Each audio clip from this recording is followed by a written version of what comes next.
This channel does not promote any violent, harmful, or illegal activities. All content provided by this channel is meant for an educational purpose only. টিভি9 বাংলায় স্বাগত। Hotspot নিয়ে আপনাদের সঙ্গে রয়েছে আমি শর্মিষ্ঠা। আর হটস্পটের সারাদিনের গুরুত্বপূর্ণ খবরগুলো আপনাদের সামনে ইন ডিটেল তুলে ধরি, হটস্পটগুলো আপনাদের সামনে নিয়ে আসি। অন্যদিকে রাজ্য রাজনীতির খবরে চাপে যে খবরগুলো ধামাচাপা পড়ে যায় সেগুলোর সন্ধানও আপনাদের সামনে দিয়ে থাকি। আজকে হটস্পটে 3টে ইস্যু যেগুলো রয়েছে সেই ইস্যুগুলোর সঙ্গে পরিচয় করে, তার পাশাপাশি আরও অন্যান্য খবর থাকছে। তবে সবার প্রথমেই দুর্যোগে জলভাসী। জানেন তো এখনো পর্যন্ত রাজ্যে বন্যা পরিস্থিতির জন্য কতজনের মৃত্যু হয়েছে জানাবো আপনাদেরকে। তার উপর আগামীকাল ও আজ কোথায় কোথায় ভারী বৃষ্টির সতর্কতা রয়েছে তা দেখাবো একেবারে ম্যাপ ধরে ধরে। দ্বিতীয় বিষয়, নেতায় নেতায় নানা মত। তিনজনকে দেখতে পাচ্ছেন, এরা প্রত্যেকে কিন্তু একই রাজনৈতিক দলের কর্মী এবং রাজ্য সভাপতিও রয়েছেন, কিন্তু এক একজনকার মুখে এক এক রকম মত পাওয়া যাচ্ছে এক একটা ইস্যুতে। শোনাবো আপনাদের গানের মাঝে দিলীপ ঘোষের অবস্থানও আপনাদের সামনে তুলে ধরবো। আর তৃতীয় বিষয়, মহাকাশে জয় হিন্দ।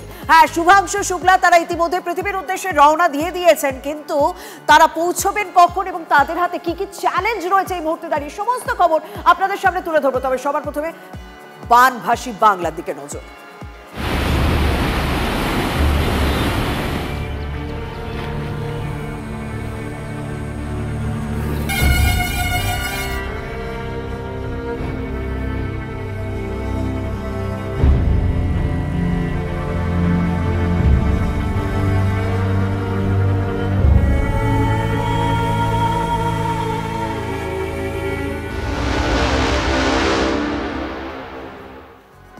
আচ্ছা, শেষ কবে রোদ ঝলমলে আকাশ দেখেছেন বলুন তো? আমার তো মনে পড়ছে না। বৃষ্টি থামার কোনো নামই নেই, তার মধ্যে আবহাওয়া দপ্তর খারাপ খবর দিয়েছে। সেই খারাপ খবরগুলো আপনাদের সামনে ধরতেই হবে, কারণ ফের দুর্যোগের অশনি সংকেত রয়েছে এই মুহূর্তে বাংলায়। দক্ষিণবঙ্গে ফের গভীর নিম্নচাপের রক্তচক্ষু রয়েছে। বন্যা পরিস্থিতির অবনতি হওয়ার জোর আশঙ্কা রয়েছে।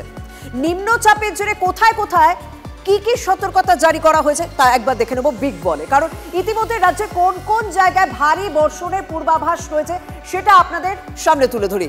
সবার প্রথমে লাল সতর্কতা রাজ্যের কোন জায়গায় রয়েছে? লাল সতর্কতা জারি হয়েছে দক্ষিণ 24 পরগনায়, অর্থাৎ দক্ষিণ 24 পরগনায় আজ অতি ভারী বর্ষণের পূর্বাভাস রয়েছে। আর তার পাশাপাশি আমরা একটুখানি নজর রাখবো ঠিক কোন কোন জায়গায় কমলা সতর্কতা জারি রয়েছে। আমি একটুখানি দেখি কমলা সতর্কতা জারি রয়েছে উত্তর 24 পরগনা, হুগলি, পূর্ব মেদিনীপুর এবং পশ্চিম মেদিনীপুর। উত্তর 24 পরগনা, হুগলি, পূর্ব মেদিনীপুর এবং পশ্চিম মেদিনীপুরে কমলা সতর্কতা জারি রয়েছে, অর্থাৎ ভারী বৃষ্টির পূর্বাভাস রয়েছে। আজ অতি ভারী বর্ষণের পূর্বাভাস কোন জায়গায়? পূর্ব বর্ধমান, পশ্চিম বর্ধমান এবং বীরভূম ও নদিয়ায় অতি ভারী বৃষ্টির সতর্কতা রয়েছে, অর্থাৎ জেলাগুলো আপনাদের সামনে মার্ক করে দিচ্ছে।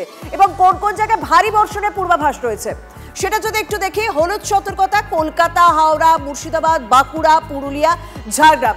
সেই সমস্ত জায়গা আপনাদের সামনে তুলে ধরলাম। এই জায়গাগুলো যদি আবার নতুন করে বৃষ্টি হয় না এবং কোথাও একটা সাংঘাতিক সমস্যা তৈরি হতে পারে। আমি আরো একটা জেলার লিস্ট আপনাদের সামনে তুলে ধরি। এখানে বাঁকুড়া, পুরুলিয়া, পূর্ব বর্ধমান, পশ্চিম বর্ধমান, বীরভূম এবং মুর্শিদাবাদ রয়েছে, অর্থাৎ হলুদ সতর্কতা রাজ্যের কিছু জায়গায় কমলা সতর্কতা। একমাত্র দক্ষিণ 24 পরগনায় এখনো পর্যন্ত যা আপডেট রয়েছে লাল সতর্কতা জারি রয়েছে। কিন্তু এখনো পর্যন্ত এই বন্যায় এখনো পর্যন্ত 9 জনের মৃত্যু হয়েছে, নিখোঁজ রয়েছেন একজন। পশ্চিম মেদিনীপুরে ঘাটালের কথা বলতেই হচ্ছে। জল যন্ত্রণায় নাভিশ্বাস ঘাটালের মানুষের। বন্যা পরিস্থিতির আরো অবনতি হয়েছে সেখানে। ঘাটালের কথা সবার প্রথমেই বলতে হবে, কারণ জুন মাস থেকে তৃতীয় দফায় বন্যা পরিস্থিতির কবলে ঘাটাল। ইতিমধ্যে 3 জনের মৃত্যু হয়েছে। পুরো এলাকা সহ ঘাটাল ব্লকের গ্রাম পঞ্চায়েত এলাকাগুলি এবং দাসপুরের বেশ কিছু এলাকায় জল বাড়ছে। 2 চাকা বা 4 চাকা নয়, ঘাটালবাসীর যোগাযোগের মাধ্যম এখন ডিঙি এবং নৌকো, সেটা আমরা নয়, প্রত্যেকে এখন মুখস্থ হয়ে গেছে যে বৃষ্টি হলে ঘাটালের পরিস্থিতি এখন এই জায়গাতেই পৌঁছবে। আমরা থাকতে পারছি নি, আমরা পেরিয়ে এসছি। বাড়ি থেকে রান্না করতে পারছেন না? বাড়ি থেকে রান্না করতে পারছি নি। ভাবে রেস বইছে, তার মধ্যেখান দিয়েই মানুষ নৌকা বা ছোট ছোট পানসিতে যাতায়াত করছে। এই ছবিগুলোর সঙ্গে আপনারা পরিচিত, কিন্তু একটা ছবি দেখাবো যে ছবিটার সঙ্গে আপনারা পরিচিত নন। পরিস্থিতি এতটাই ভয়াবহ না, বন্যার জলে ডিঙিতে চড়িয়ে শ্মশানে নিয়ে যাওয়া হচ্ছে মৃতদেহ। দেখুন অবস্থা। ঘাটালের 2 নম্বর ওয়ার্ডে এই শ্মশানটি বন্যার কথা ভেবেই অনেক উঁচুতে তৈরি করা হয়েছে, কারণ এখানকার মানুষ আজ নয় বিগত বেশ কয়েক বছর ধরে এই পরিস্থিতির মধ্যে দিয়ে যান। তা না হলে যদি এরকম উঁচু জায়গায় না বানানো হয় তাহলে তো দাহ কাজও করা যেত না। সীমাহীন হয়রানি এই মুহূর্তে শ্মশান যাত্রীদের, তাদের বক্তব্য আপনাদের সামনে তুলে ধরতে হবে। এই যে বন্যার যে এত মানে অসুবিধা, এই ডোঙায় করে নিয়ে আসতে হচ্ছে লাশকে, মানে বিশাল সমস্যা। 3 কিলোমিটার এখান থেকে ডোঙায় করে নিয়ে আসতে হচ্ছে, সব শ্মশান ডুবে গেছে। এবার একটু বাঁকুড়ার ছবি আপনাদের সামনে তুলে ধরি, কারণ বাঁকুড়ায় জানো তো এখনো পর্যন্ত 6 জনের মৃত্যু হয়েছে এবং এখনো পর্যন্ত সেখানেও নিখোঁজ রয়েছেন বেশ কয়েকজন। গত 20 দিনে বন্যায় জলের তলায় 4 স্কুল পড়ুয়া সহ 6 জনের মৃত্যুর খবর পাওয়া যাচ্ছে। দ্বারকেশ্বর নদের জল ফের বাড়ছে, একাধিক সেতু এখনো জলের তলায় রয়েছে। মিনাপুর ভাদুল সেতু এই মুহূর্তে জল ভাসে, যার জেরে পারাপার বন্ধ রয়েছে। এদিকে গন্ধেশ্বরী, শালী নদী, কংসাবতী এবং ভৈরবাকির জল বিপদ সীমার উপর দিয়ে বইছে।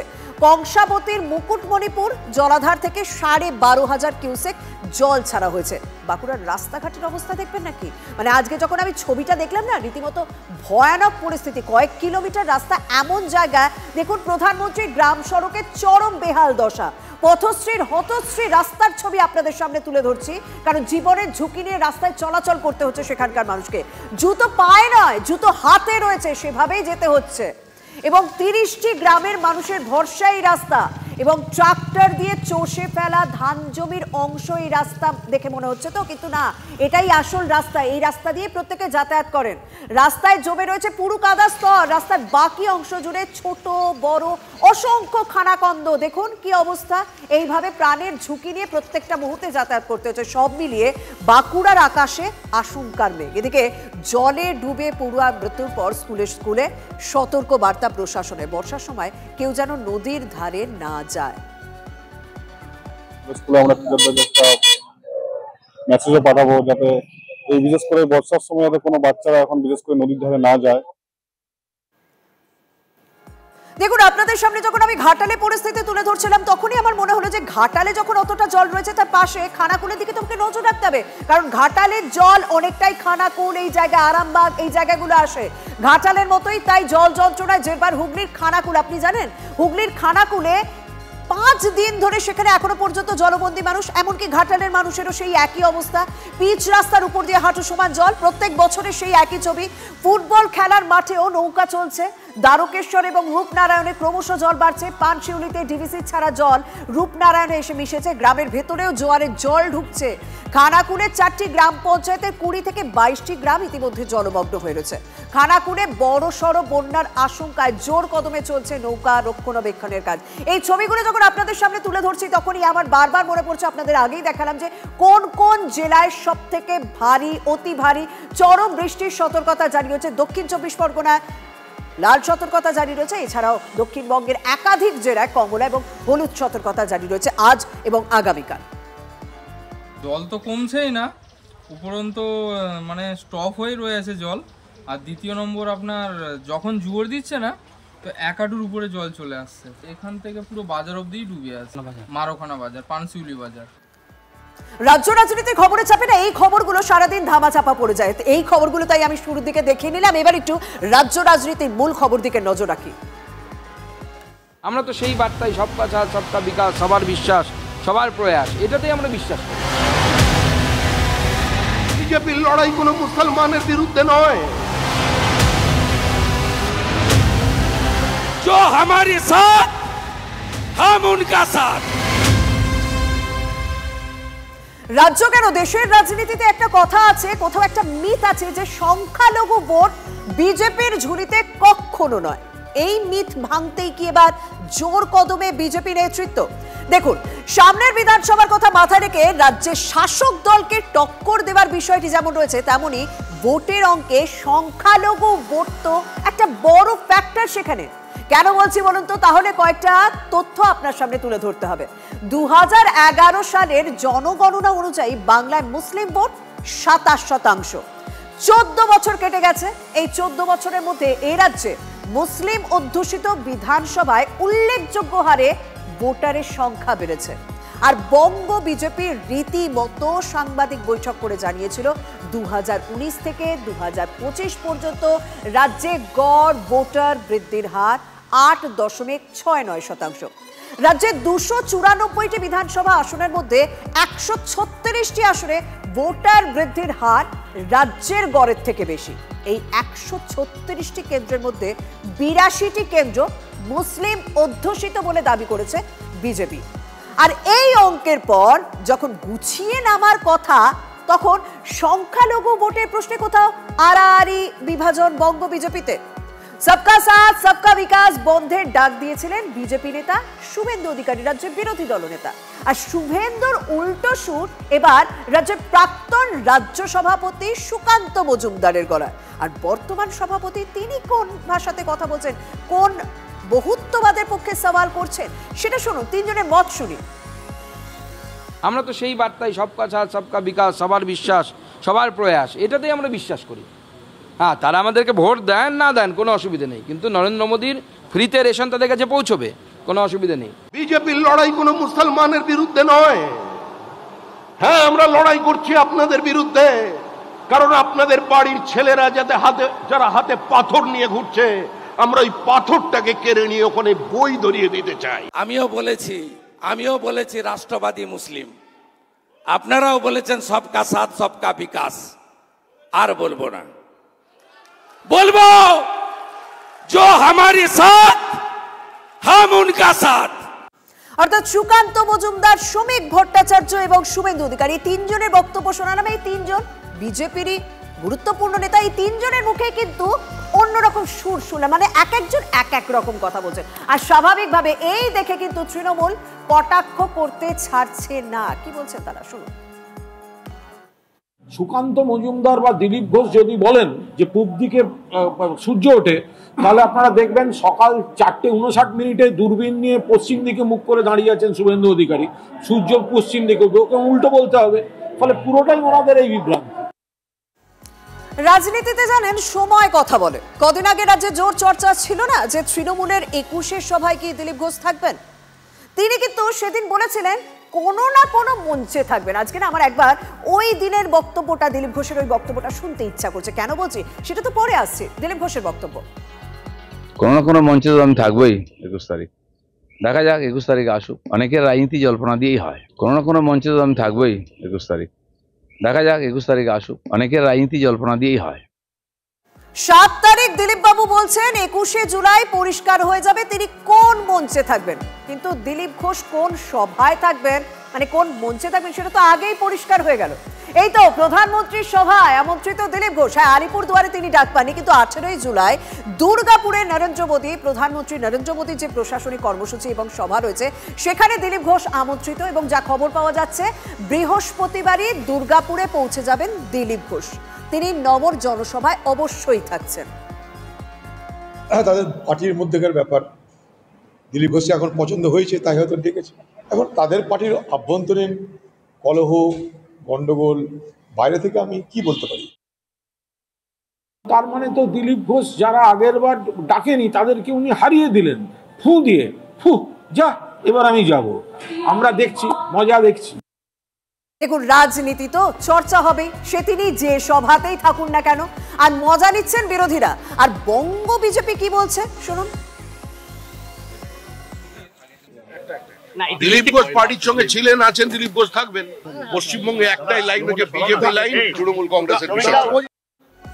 তাহলে 26-এর আগে বিজেপির স্ট্র্যাটেজি এবং বিজেপির কৌশল আপনাদের সামনে তুলে ধরলাম, এবং বিজেপির অন্দরে কি চলছে তা আপনাদের সামনে তুলে ধরলাম। কিন্তু রাজ্যের শাসক দল তৃণমূলের অন্দরে কি হতে চলেছে, এবং 26-এ সব থেকে বড় ইস্যু তৃণমূলের কি হতে চলেছে, বাঙালি অস্মিতা। 26-এর আগে বাঙালি অস্মিতা ইস্যুতে শান্ত তৃণমূলে। আপনাদের দেখালাম না যে 16 তারিখ কলকাতায়, গতকালই তো দেখিয়েছি, 16 তারিখ এখানেই কলকাতায় একটা বড় কর্মসূচি রয়েছে, যেখানে রাজ্যের বিভিন্ন প্রান্তে নেতা কর্মীরা আসবেন।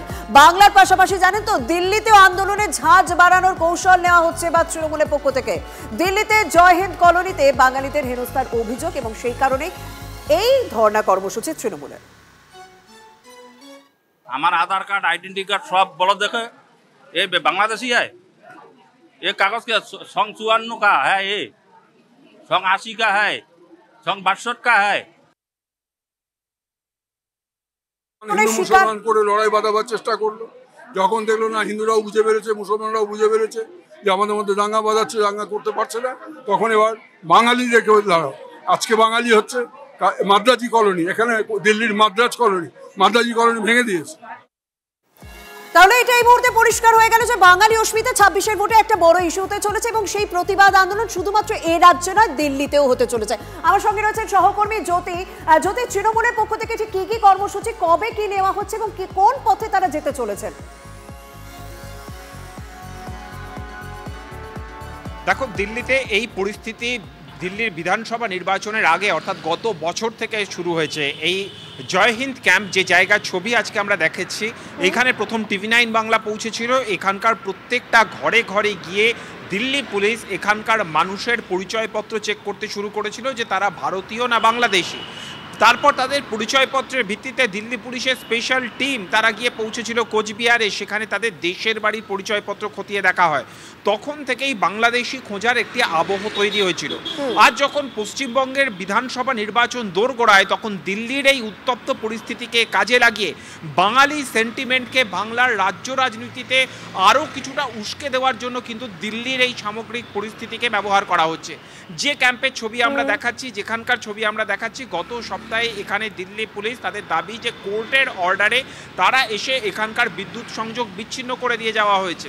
এবং তৃণমূলের অভিযোগ, আজকে তৃণমূলের 4 জন সাংসদ শুভেন্দু শেখর রায়, দোলা সেন, সাগরিকা ঘোষ এবং সাকেত গোখলে তারা সেখানে 24 ঘন্টার জন্য ধর্নায় বসেছেন। তারা বলছেন শুধুমাত্র বাঙালি বলেই এদেরকে টার্গেট করা হচ্ছে, বাংলাদেশি বলে এদেরকে দেখে দেওয়া হচ্ছে এবং সংখ্যালঘু বলেই এই আক্রমণের তীব্রতা অনেক বেশি।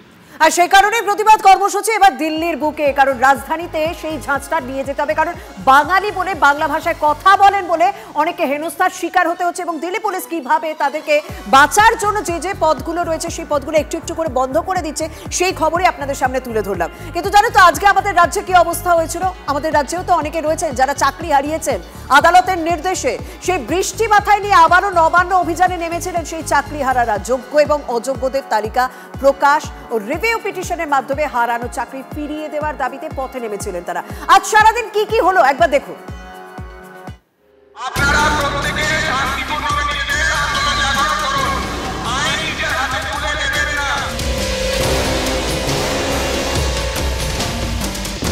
আজকে শিক্ষক শিক্ষিকা যারা, তাদের অন্যায়টা কোথায় আন্দোলন করার ক্ষেত্রে? আমরা চাই জটটা খুলে চাকরি হোক, আর বিরোধীরা চায় জটটা রেখে এদেরকে দিয়ে মিটিং মিছিল করা। যে অযোগ্যদেরকে নিয়ে এগিয়ে যায় সে তো যোগ্যদেরকে আটকাতে ব্যারিকেড দেবে, এটাই স্বাভাবিক কথা।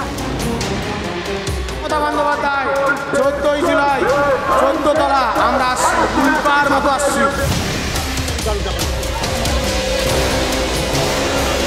কেন নামবে না? তাদের জীবন যৌবন লুট হয়ে গেছে।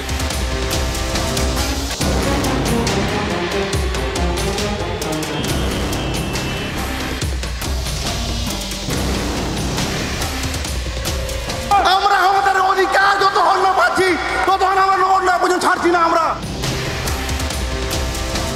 আমাদের নিজেদের যোগ্যতায় চাকরি পেয়েছি, আজকে দরকার হলে ব্যারিকেড ভাঙবো, তাও আমরা 14 তলা পৌঁছাবো।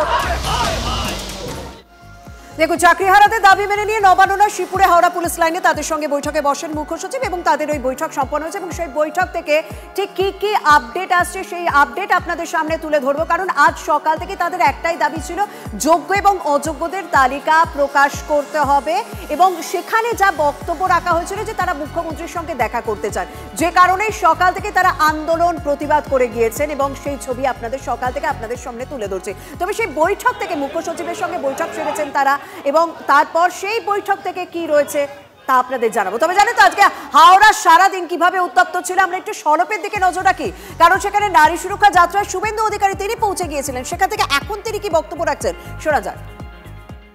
জেলে ঢোকাতে যোগী আদিত্যনাথের মতো তাহলে কসবা ল কলেজে তোমার মনোজিৎ মুসররা, জুবের আহমেদরা এই ঘটনা ঘটাতে পারত না। আজকে পশ্চিম বাংলায় সেই কারণে আপনাদেরকে এগিয়ে আসতে হবে, সেই কারণে এগিয়ে আসতে হবে, জোট বাঁধতে হবে। আর লজ্জা লাগে পুলিশের লোকেরা প্রতিবাদ করতে পারেনি ভয়ে।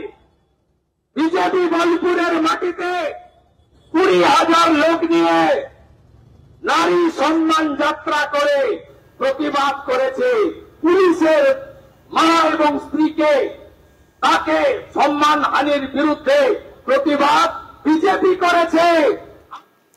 এই রাজ্য রাজনীতির খবর পাশাপাশি আরেকটা দিকে কিন্তু আজকে সারাদিন মানুষের নজর ছিল, সেটা হচ্ছে শুভাংশু শুক্লাদের দিকে। কারণ ইতিহাস গড়ে এবার ঘরে ফিরছেন তারা। আন্তর্জাতিক স্পেস স্টেশন থেকে তারা রওনা দিয়ে দিয়েছেন পৃথিবীর উদ্দেশ্যে, কিন্তু আজকে ঠিক কোন কোন প্রসেসে তারা পৃথিবীর উদ্দেশ্যে রওনা দিলেন এবং আগামীকাল কোথায় তারা ডক করছেন সেদিকে অবশ্যই নজর রাখবো। আমার সঙ্গে রয়েছেন সহকর্মী কমলেশ। কমলেশ, আজ সকাল থেকে ঠিক কি কি হলো এবং আগামীকাল তারা যতক্ষণ না নামছেন কি কি চ্যালেঞ্জের মুখে তাদেরকে পড়তে হতে পারে? শর্মিষ্ঠা, এটা তো এই অভিযানটা ভারতের জন্য একটা বড় ইতিহাস। আমরা ছোট করে কয়েকটা ছবি পরপর যদি দেখাই, এটা হচ্ছে 26শে জুনের সেই ছবি যখন শুভাংশু শুক্লারা আন্তর্জাতিক মহাকাশ স্টেশনে গিয়ে পৌঁছন। এই সেই ডকিং বা স্পেস স্টেশনের সঙ্গে জুড়ে যাওয়া, তারপর শুভাংশু শুক্লা ঢুকে পড়লেন মহাকাশ স্টেশনে 26শে জুন, তখন আমাদের হটস্পট চলছিল সেই সময়ের ছবি। এবং আজকে দুপুর 2:10 শুভাংশু শুক্লা আবার সেই মহাকাশযানে ঢুকে পড়লেন। এর খানিকক্ষণ পরেই আমরা এই ছবিটা দেখতে পেলাম যে শুভাংশু শুক্লা এবং অন্য যে 3 মহাকাশচারী তার সঙ্গে রয়েছেন তারা সবাই ওই ড্রাগন মহাকাশযানে উঠে তাদের যে নির্দিষ্ট চেয়ার রয়েছে সেই পাশাপাশি 4টে চেয়ারে তারা বসলেন। এবং শুভাংশু শুক্লাটা তৈরি হয়ে যাওয়ার পর আমরা দেখলাম যে তার সঙ্গে আরও দুজন যারা মহাকাশচারী রয়েছেন, এই যে সেই ছবিটা, এটা একটা স্পেস শ্যুট। ওখানে দাঁড়িয়ে আরও দুজন যে মহাকাশচারী পোল্যান্ড এবং হাঙ্গেরির তারা পরে ফেললেন। এটা পুরোটাই একদম একসঙ্গে রয়েছে, মানে হেলমেট এবং জামাটা পুরোটা একসঙ্গেই থাকে। এর খানিকক্ষণের মধ্যে আমরা জানতে পারলাম যে 4:35 ডকিং, অর্থাৎ আন্তর্জাতিক স্পেস স্টেশন থেকে বেরিয়ে যাবে মহাকাশযান এবং সেই ড্রাগন ক্যাপসুল বেরিয়ে গেল একদম সফলভাবে 4:45 10 মিনিট পরে। এটা এবার নামছে কালকে ক্যালিফোর্নিয়াতে। আমি খুব সংক্ষেপে একটা কথাই জানতে চাইবো যে কোনো টেনশনের বিষয় কি রয়েছে? কারণ কালকে যতক্ষণ না নামছেন প্রশান্ত মহাসাগরের কাছে, কোনো টেনশন রয়েছে? খুব সংক্ষেপে। দেখো, খুব টেনশন একটাই, যখন পৃথিবীর বায়ুমণ্ডলে আবার ঢুকবে সেই সময় একটা অগ্নিবলয় তৈরি হবে, কারণ একটা ঘর্ষণ সৃষ্টি হবে। ওই সময় এই মহাকাশযানের আশপাশে 1900 ডিগ্রি তাপমাত্রা থাকতে পারে, সেটা পেরিয়ে নামাটাই একটা ছোট একদম সেদিকে আমাদের নজর থাকছে। আপাতত তোমাকে ধন্যবাদ কমলেশ। আমরা এই সংক্রান্ত আরো খবরে থাকবো, তবে সময় হচ্ছে একটা বিরতি।